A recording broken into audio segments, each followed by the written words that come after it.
What is going on, Multiversers? Welcome back to the channel. Welcome to another edition of Tony Tweeted What? If you haven't seen it before, simply put, this is the Multiversus news roundup. Anything informative that might have flown under the radar for the past 7 days will be covered right here for you guys. So today we have 9 different topics. We have a plethora of topics to discuss, so I'm not going to really waste much more time. Let's jump straight into the first topic, which this is actually a good one. A lot of people were wondering this. So this comes from our good friend Vaderant over on Twitter, where he asks, at this moment, do y'all know if rewards and progression will be permanent once the open beta starts? So anything for the battle pass, anything for your characters that you leveled up, will that be permanent once the open beta starts? And Tony's answer, the open beta will have permanent progression. That's pretty good. So anybody that got into the closed alpha will know if you unlock everything in the battle pass, for example, you don't get to keep any of it except like tier 29 and 30 of the free pass, which is like an alpha reward, basically saying, hey, thanks for being in the alpha. This kind of just shows it. So it's pretty cool that they have that at least. So the open beta, permanent progression, whatever you unlock from there is well permanent. Good news. Topic number 2, Smash fan rules do not apply to Multiverses. Get that thinking out of here. So the question here on Twitter was, well, it really wasn't a question, but it was a statement saying, I'm just sad that Yosemite Sam is now basically deconfirmed. And what they're referring to is Yosemite Sam does have a ring out animation, so they're taking a Smash Bros mindset here where they think just because this character is in the game in some form that's not playable, it automatically disqualifies them from the roster. This isn't Smash Bros. Those rules don't apply here. And here's Tony's response. Ring outs don't remove their chances from being on the playable roster. Just because you might be a Spirit in Smash Bros. Doesn't mean you couldn't be a playable character in the future. So for Multiverses, they might be something in the background of a stage. They might be a ring out. They might be a banner. That doesn't rule them out from being playable at some point in the future. If the fans want it, player first games, they're going to do what they can to try to make that happen. So that's good. They're listening to the fans. And isn't that such a refreshing thing to hear, right? We don't need no fan rules to kind of dictate what goes on. Nah, get that out of here. Get that out of here. Topic number 3 has to do with a little bit of gameplay knowledge here. And this comes straight from Tony himself, which is, I guess that's why in the video. But Tony tells us something you might not know is that you can cancel into other attacks early based on if you hit with your attack. It's a bit advanced, but if mastered, can lead to some nifty combos. So if you're playing around with Multiverses in the alpha, or if you gotta wait for the beta, go to the lab, their training mode. Just play around with it. So try to do some attacks, cancel the attack, and go into something else. You never know what you might find.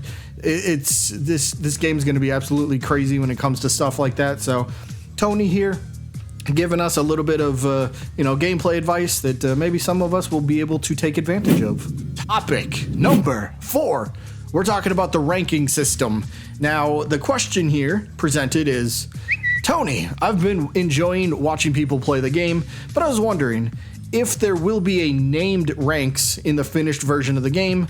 If you see this and respond, thank you so very much. So think of it like, is there going to be a bronze league, a silver league, a gold league, a diamond league, a champion league, something like that? So will there be, ranks broken down? So, you don't want to jump on your first match and then all of a sudden you're playing somebody in the top 100 and you're like, whoa, my skills don't match up to that. So how's that really fair? So, named ranks, hopefully you just get paired with people more your skill level. And Tony's response, very simple one, that's the plan. So there's going to be named ranks in this, so hopefully it is broken down by categories like that. I'm using, the bronze, silver, gold, that stuff as an example. That might be where they end up going with it, but ultimately we'll end up seeing. But rankings, they'll have names regardless, so that's pretty cool to see. Next topic is a quick one. It's about bug fixes. No, not Bugs Bunny, but gameplay bugs. So the closed alpha is currently going on, but that doesn't mean the devs have taken any time off because Tony tells us, this is from May 20th, 2 more bugs have been fixed. Now he's really going to bed. So, and he tweeted that out at 1:47 in the morning. Tony, go to bed. We need you to get your rest. Don't overdo it. Don't overwork. do what you can when you can, but don't overdo it. But yes, they're currently working on the game. The game is still a work in progress. It's literally in an alpha state. They called it an alpha test for a reason, because the game's nowhere near finished, so any feedback is good. So yeah, they're working on the game. They're fixing stuff as the game goes along. So these tests are working for player first games. Next topic, we're going to talk about character nerfs. Who's getting nerfed? Well, here's the question. Here's the response, or here's the statement on Twitter, right? I'm loving the game, but some of the characters need some nerfs. Finn seems a little too strong, and Raindog in 1v1 matches can be really tough to fight against.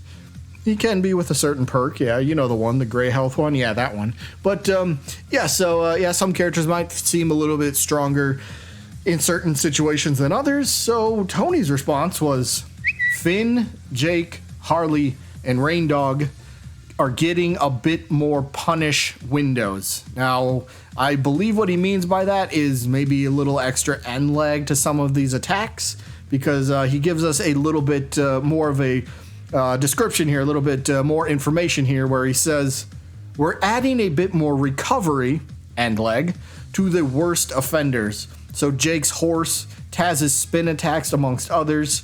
The hitboxes could use some addressing too, but what he's saying is this stuff, they're still working on the characters. There's some that definitely need to be adjusted. Again, going back, this is an alpha test. There's a reason it's called a test, because they're testing out what they can find. The players are helping shape this game, so and they're applying. Player First Games is applying these changes to the overall game, which is great. So they're listening to who needs to be fixed, what might need to be changed. Does a character need, as he puts it, recovery or extra end leg to be punished if they miss an attack? So they're listening to that sort of stuff, and gave us two examples with Jake's horse and Taz's spin. So it's good news. Good news all around. Topic number 7. We're talking about spectating. Can you spectate matches? Is that going to be a thing? This is actually a big thing. Like, what if there's a tournament going on? So they did have a tournament over the weekend, I know. So here's the question, right? Hello, will you bring in spectating into Multiversus lobbies for online events and play? Have a rotation system where up to 8 people can join and watch or play? Please and thank you. And Tony gives us the simplest answer. Yes. So yes, spectating is coming, so that's good. Again, alpha version, not the final version of the game. There's features that are missing that will be in the game eventually.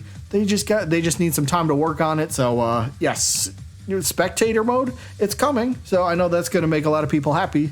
Anybody that wants to watch tournaments or participating in tournaments, you get knocked out and you can still spectate. So there you go. It is coming to the game. Topic number 8 has to do with, who heard about the invisible Taz glitch? I'm sure some people know what I'm talking about here. So I guess, I know it was on PS4. I haven't experienced it on PS5, but I know it was on PS4 at least. So here's the tweet in question, right? Tony, I was playing a match of Multiverses and my opponent was invisible. There was no outline, and I was only able to attack him by tracking his username as he moves. So I believe this person is referring to the invisible Taz glitch. So Tony does tell us that he's trying to track this down, trying to figure out what the problem is. And heck, just give them a little time. They will figure out what is causing this glitch to happen, the opponent to appear invisible. Once they get there a little bit of time, heck, maybe they even fix this, because this was tweeted on May 20th. I didn't see any updates when I was trying to look for this, but maybe they have figured out what's causing this. And once they do, rest assured, they will work on this. They will fix this. This will not be a thing to worry about, hopefully. So yes, the invisible Taz glitch should resolve itself. Well, not resolve itself, but should be fixed in the future. Hopefully it's not a thing for the open beta. The last topic we will discuss just has to do with anybody that's a part of the closed alpha. Please leave feedback whenever you can. Hit Tony up on Twitter. Leave some feedback in the official Discord. There will be a survey that gets sent out, I believe, to your email. You might even be able to have access to it through the game itself before the alpha closes. But Tony just says, hope everyone enjoys the closed alpha for Multiverses. We're still heavily in development and would appreciate any feedback to help us improve the game. Thank you for helping us test. And again, that's the most important thing. This is an alpha version. I've said it a few times throughout the video, but this is an alpha version. Nowhere near the final product, luckily, because they're finding all these bugs. Tony's already told us he's already fixed a few of them. I'm sure they fixed more by now, and they're going to continue fixing and finding more and fixing and finding and, you know, that whole cycle. So, yes, any feedback any of the playtesters can leave is greatly appreciated for Tony and his team at Player First Games. So, yes, please do that if you can. If you can't, I guess you can't, and nobody's going to fault you for that. But that is going to be it for the news roundup this week. A lot of good stuff. And, well, like I said, that's pretty much it. So I hope you guys enjoyed as always. And I guess I'll see you when I'm looking at you.